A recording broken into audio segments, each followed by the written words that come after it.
Saudara yang diberkati dalam nama Tuhan Yesus Kristus, firman Tuhan yang menyapa kita pada saat ini tertulis dalam 1 Tesalonika pasal yang keempat, ayat yang ke-13 sampai ayat yang ke-18. Inang yang dikasihi di dalam nama Tuhan Yesus Kristus, hal pertama yang bisa kita lihat adalah bahwa benar, kengerian yang sangat adalah ketika kita tidak mengetahui kemanakah yang telah meninggal, baik itu saudara kita, keluarga kita, atau siapapun. Dan sering pertanyaan itu hadir dalam kehidupan kita dan dalam perbincangan kita. Kemanakah setelah mati? Kemanakah setelah meninggal? Dan firman Tuhan pada saat ini Paulus menguatkan kita bahwa jangan pernah berpikir sesuatu yang melampaui di dalam pikiranmu, tapi berpikirlah dengan imanmu, dengan hatimu yang tulus kepada Tuhan. Sebab apa? Sebab firman Tuhan sudah mengatakan bagi kita di 1 Tesalonika ini bahwa orang yang meninggal lebih dahulu dan yang percaya kepada Tuhan Yesus akan dibangkitkan Tuhan.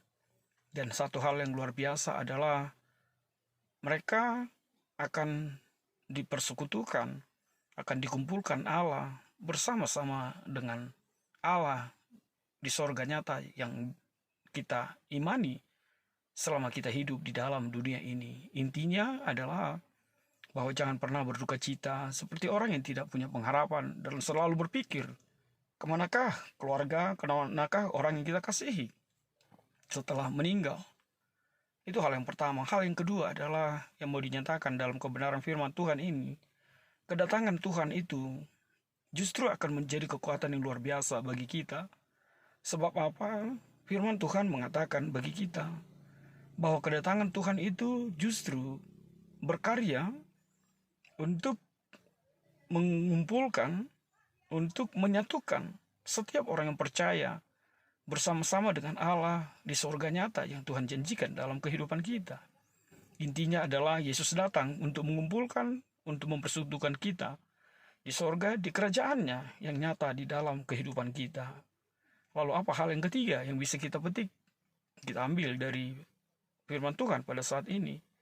Tidak lain adalah Tuhan akan turun dari surga dan mereka yang mati dalam Kristus akan lebih dahulu dibangkitkan.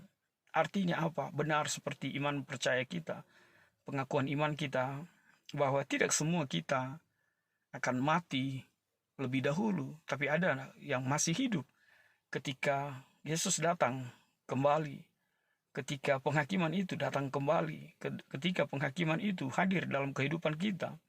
Tapi satu hal, firman Tuhan di ayat yang ke-16 mengatakan bahwa Tuhan akan turun dari sorga dan yang mati dalam Kristus akan dibangkitkan lebih dahulu. Intinya, kita mau ditegaskan, dikuatkan bahwa kita nanti akan bertemu dengan orang-orang yang kita kasihi, dan yang satu iman, yang percaya kepada Yesus dalam kehidupan kita. Maka saudaraku, janganlah bersedih untuk hal-hal itu, sebab nanti ada pertemuan yang indah di dalam Kristus, dalam kehidupan kita. Makanya tidak ada seharusnya ketakutan akan kedatangan Kristus itu.